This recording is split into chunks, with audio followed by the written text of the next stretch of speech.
Ndukembethe barani ya Meru indi bakaraga kaunti ya Isiolo gicigo bunge kia Isiolo North baugite bakagwata umwe wao mbaru kiri kuruira giti kio bunge kithurano twitite. Bakiaria baugite bakaigika Kenneth Turibi Maore kuruira giti giki bakiuga bo bukezania nabo kugunika na kinya gukira. Nawe Maore agitariria na kinya gwikira kari wirane bwa kubatungatira. Bantan Murangeri na ripoti nkuruki.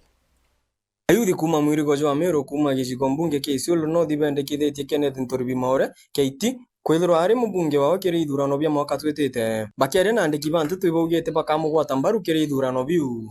Tumeamua kusupport KT sababu Isiolo North tumeachwa nyuma kama jamii ya Wameru. Sasa tumesimama kidete na mmoja wetu ambaye tumeamua tunaenda na yeye moja kwa moja 5 years in the bunge ili tukaweze kupata maendeleo yale wengine ambao wanapata Isiolo.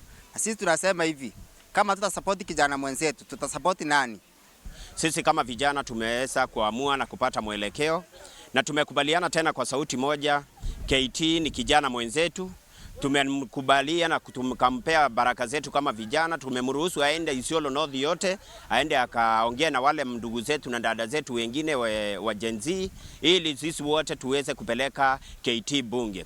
Na siku hii ya leo tuko hapa kwenye hoteli letu la Rangeland kumkubali kijana wetu ambaye tumeamua tumfanye project ya jamii. Kiri ruterero awe no KT na mukirite nteto yu owara akikishirite akari ate wete muradi jo mtu no uriko ende we ni muradi jo akari. Tumeketi na youth, tumeongea nao, tumezungumza na tumekubali kushirikiana kutembea nao because hii ndio wakati wa youth. Hata country mzima saizi ukiangalia Gen Z are the wave and the youth is the future and the future is now.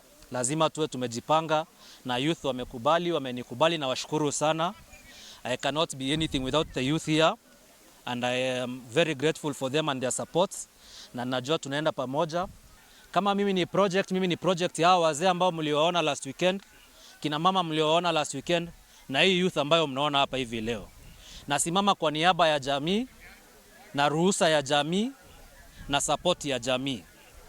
Inke reporter antutu chawero kuma Isiolo Beta Bantam Murangeri.